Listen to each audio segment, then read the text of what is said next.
I have a problem. I've got the airbag light has come on randomly. It's been parked up for a while, but it's not got a flat battery or anything, but it has now got the airbag warning light flashing. So I know that there's certain places that you can send the airbag control module to. That would involve taking it out from underneath the center console, sending it away, getting the fault codes cleared, and then getting it back and putting it back together, fingers crossed, and hoping everything's okay. But it could just very well go again. Whatever caused that issue is probably still lurking. So if it's going to go again and I have to send it away again, that's going to be an extra cost.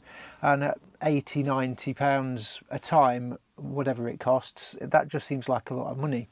So I thought I'd have a go at clearing the codes myself. So I've found an ECU programming bit of software called MultiECUscan. So MultiECUscan, and it requires two sets of cables. One is an adapter that connects to a USB port on your laptop and then goes to a socket, and then the other is the continuation of that then goes into the ODB2 port on the van, and then they communicate together, and in theory we should then be able to clear the codes using the laptop and the software onto the van. So that's the theory. Let's give it a go.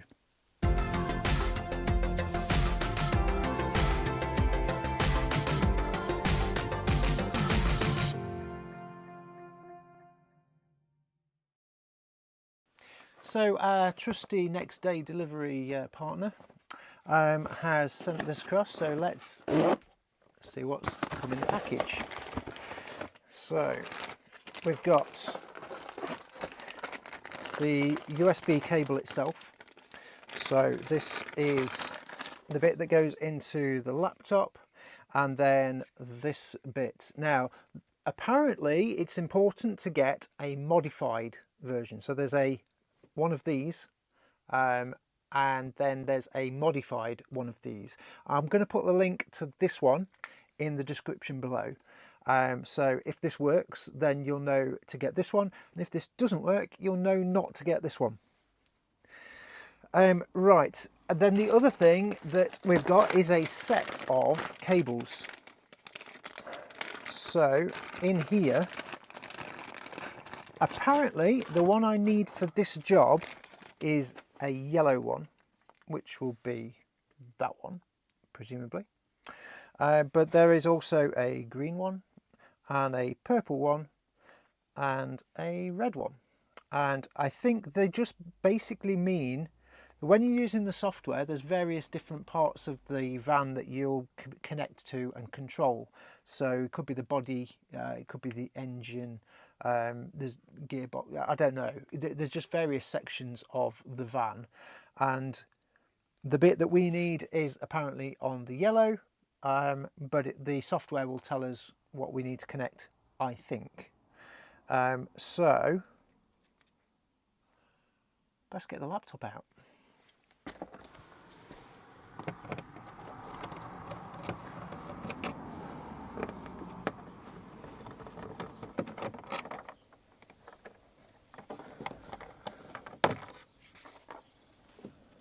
I'm assuming that's the port we're looking for.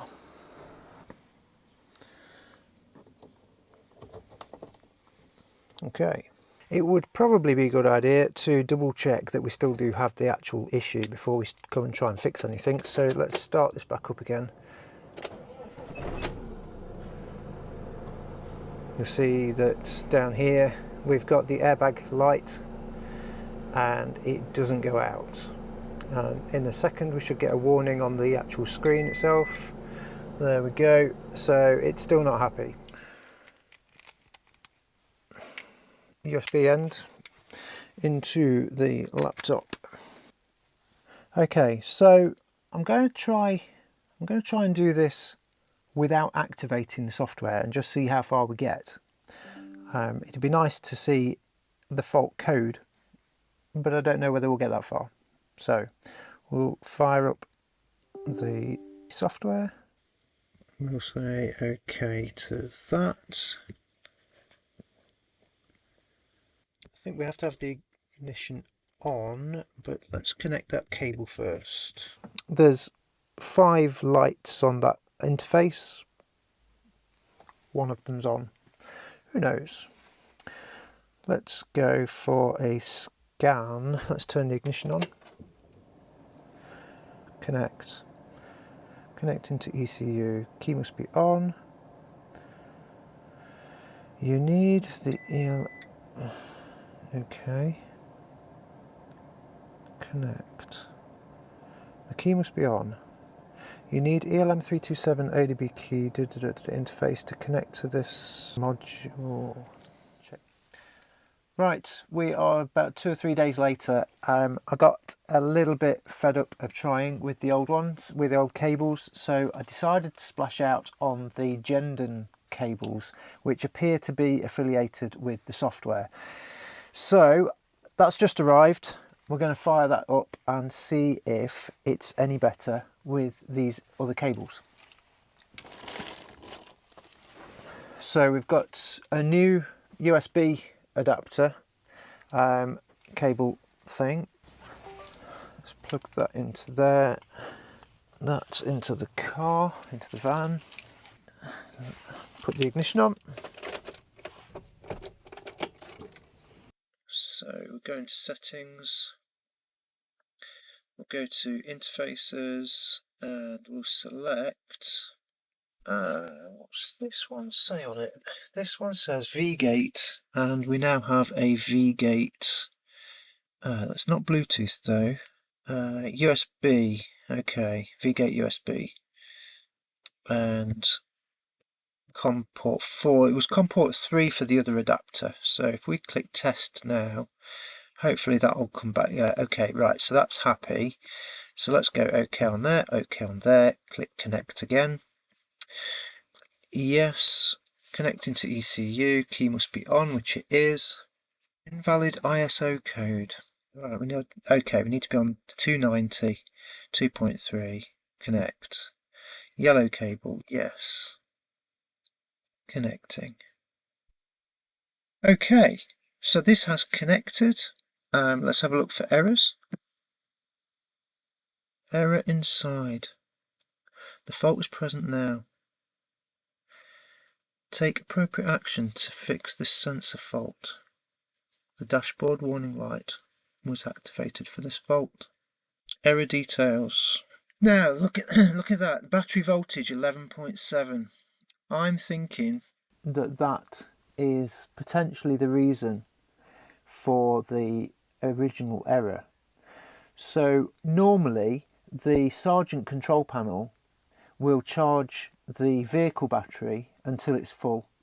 So that's from solar, I think also from mains. And then when the vehicle battery is full, then it'll charge the leisure battery. Now, I know that I have set the solar panel and potentially inadvertently the mains connection as well to charge the leisure battery while I was out. And I think that when I've come back, I've let this be parked up for a while and I've not changed that setting back. And I think that's allowed, even though the van's on electric hookup when it's at home, I think it's allowed the vehicle battery to drop. And that's why this is saying that it says 11.7 volts. So I'm thinking that this is caused by the vehicle battery going low. Since the other day, I had put a vehicle charger on it while I was working on it. That might have brought it up a little bit, but we couldn't get into the codes, but now we can.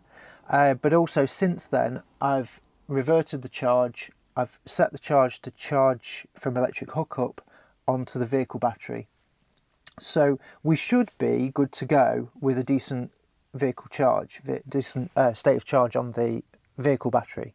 So we're going to clear these errors and see what we get. So we'll clear the errors. Clearing stored fault codes, yes. Lights still on, these errors are still here. Still got an airbag light.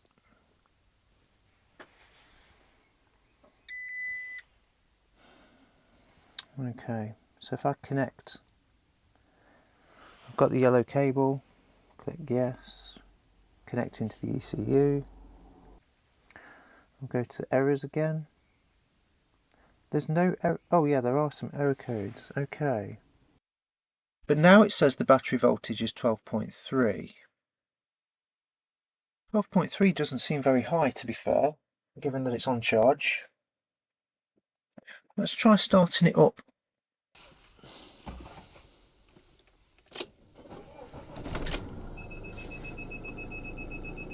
That's beeping because the electric hookup's still on.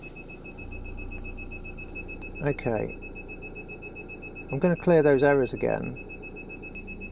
I wonder why they don't disappear. It still says there's a problem. But now it's saying 11.7 volts again. Okay, maybe I need to put the battery on charge, actually properly on charge again, and get that voltage up.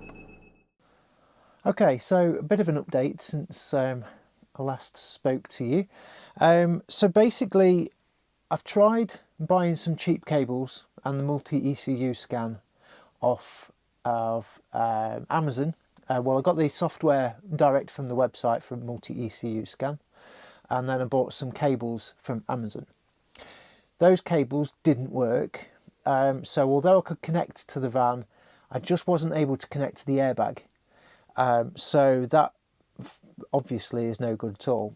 So I then went and bought the genuine cables from Gendon Direct, and then fitted. When I put those on, I could then see the airbag module, but then I could tell from that it said that there was an internal fault on the airbag module.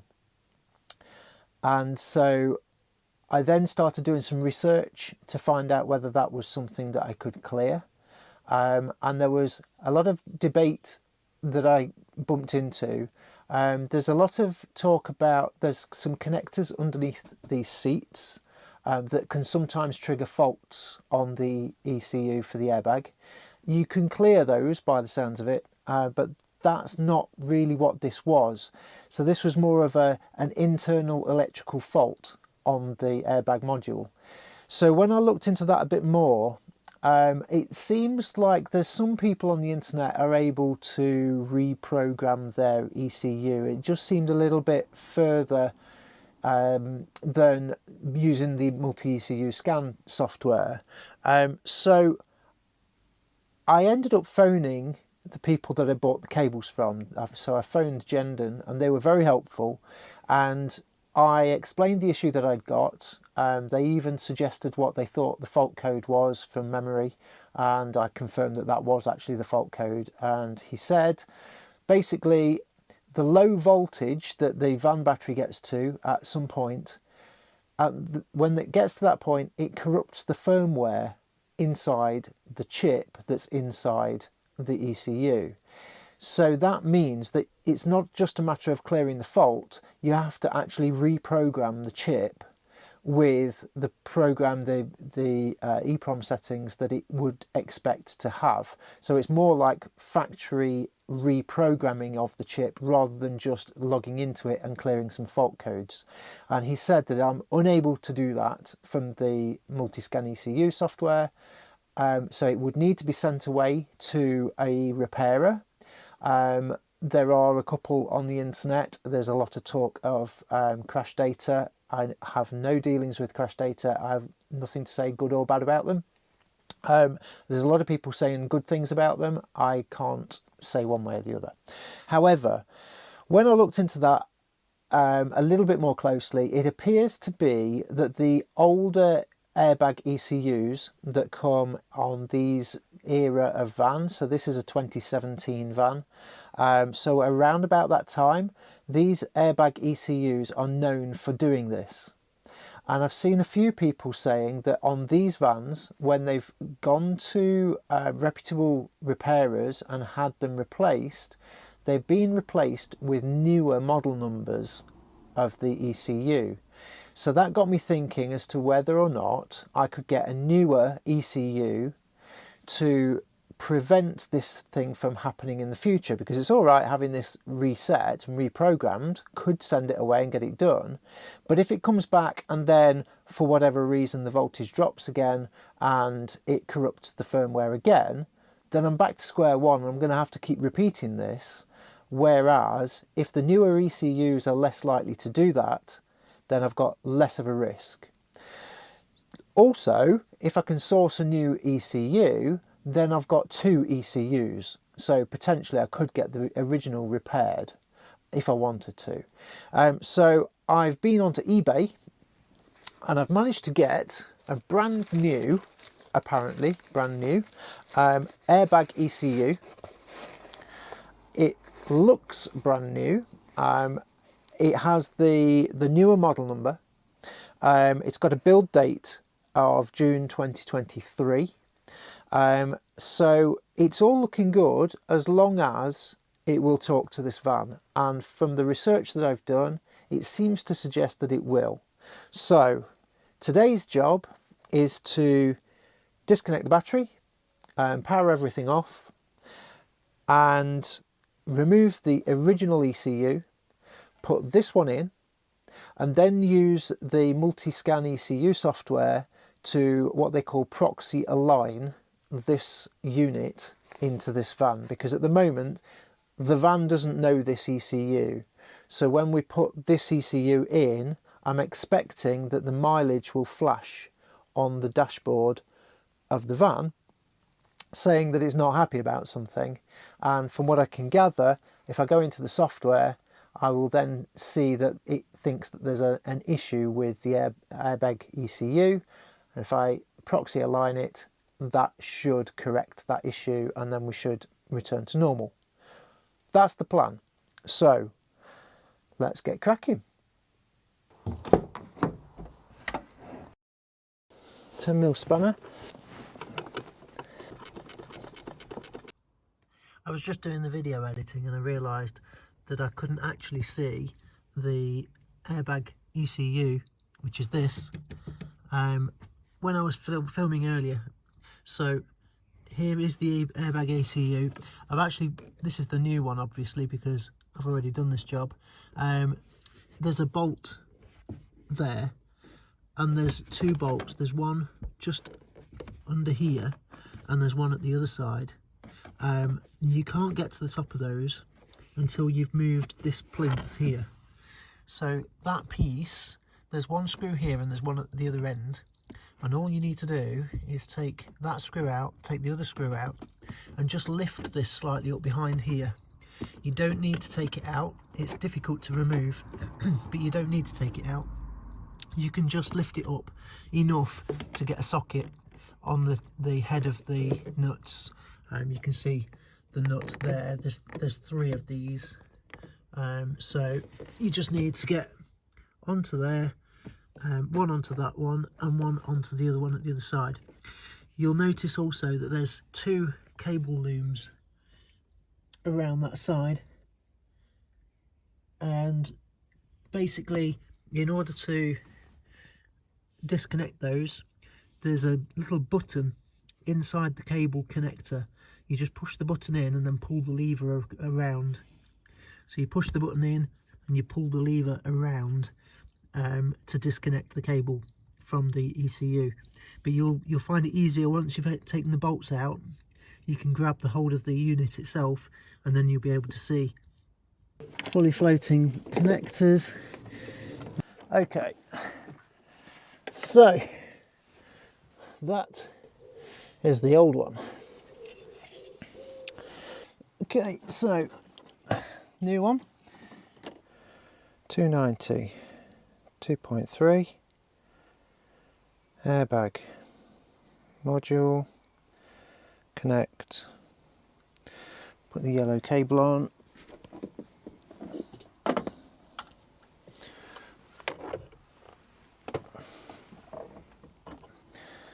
yes to connect, connecting to ECU, key must be on, which it is.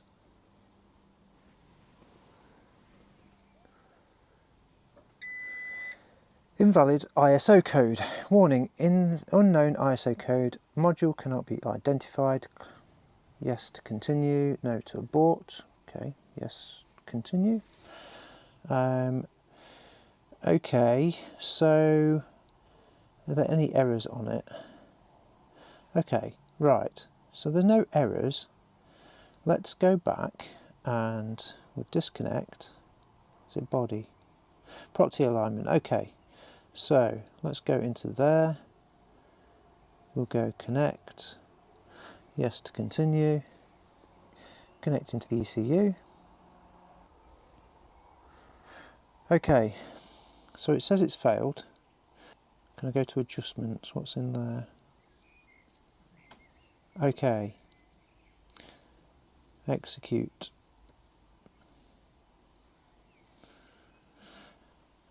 Read all the notes. Let's just say no. Proxy alignment is used to configure the modules connected to the CAN network of the vehicle. A flashing odometer indicates that the proxy is not aligned properly. It's not actually flashing. If your odometer flashes, or you have added, removed, replaced CAN modules from your vehicle, then you may need to execute this procedure. The configuration is stored in body computer module, and if you replace this module, it is recommended to make a backup of proxy configuration before removing the original body computer module. Make sure that both seat belts are not fastened during the proxy alignment. Also, if the car has rear seat belt switches, then the rear seat belts should also be not fastened during the proxy. Sometimes it could also be caused by the passenger presence sensor on the front right seat, and it is recommended to not sit there or put heavy objects there during proxy alignment. So let's not put the laptop on there just in case.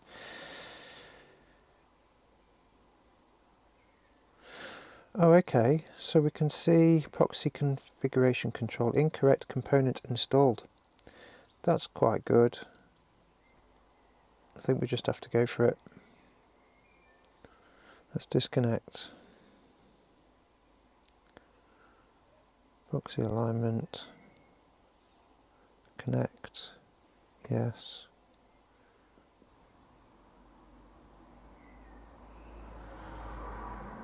Okay, adjustments.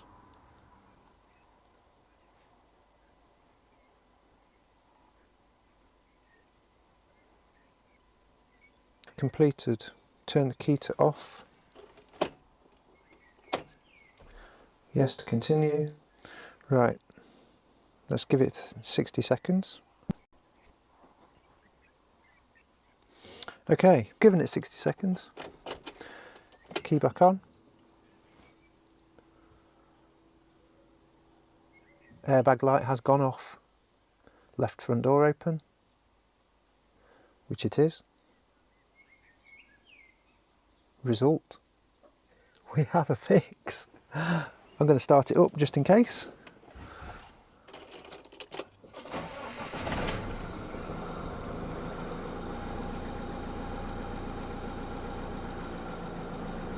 No flashing mileometer, we didn't have one anyway, so that's not a problem, and it's just happy. Okay, so we're going to go on to body computer, connect, yes, connect into the ECU. Let's go and have a look at the errors.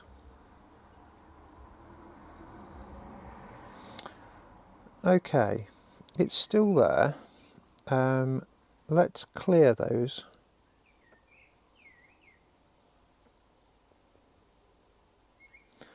Okay, and then disconnect.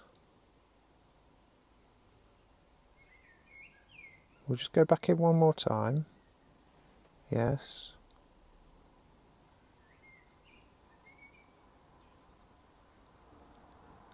Okay, errors, no fault codes. Okay, disconnect, start it up.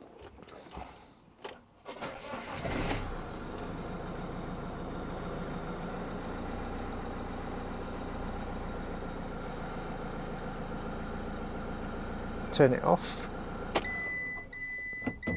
Let's go connect again. Yes. Errors. No codes. Happy days. Right. So, just to recap then, don't buy the cheap leads off Amazon because they don't work. But also, on the circa 2017-ish, I'm going to say probably a little bit newer than that as well, these models where the airbag module fails, so you've got the airbag light on the dashboard. If you don't have the ability to read the codes, then you're not going to know really whether it's something to do with the sensor under the seats or whether it's actually gone corrupt. Mine, by the looks of it, went corrupt because when I read the fault code in the computer, it triggered when the vehicle battery was 11.7 volts. So that's clearly too low, and that, by the looks of it, has corrupted the firmware inside the ECU for the airbag module on this older airbag module. So I've replaced the airbag module with a new one. I haven't bothered to try and repair the old one. So I've replaced it with a new one. It's a 2023 airbag module and it's installed in a 2017 van, and it's gone in, we've proxy aligned it, and everything's happy. So I'm happy, the MOT guy will hopefully be happy too, so everybody's happy. And the van is back on charge.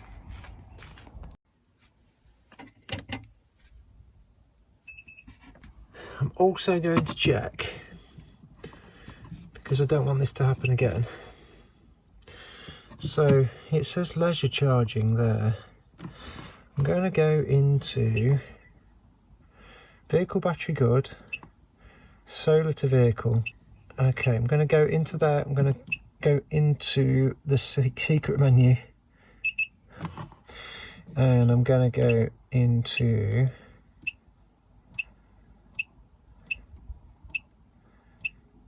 charging smart.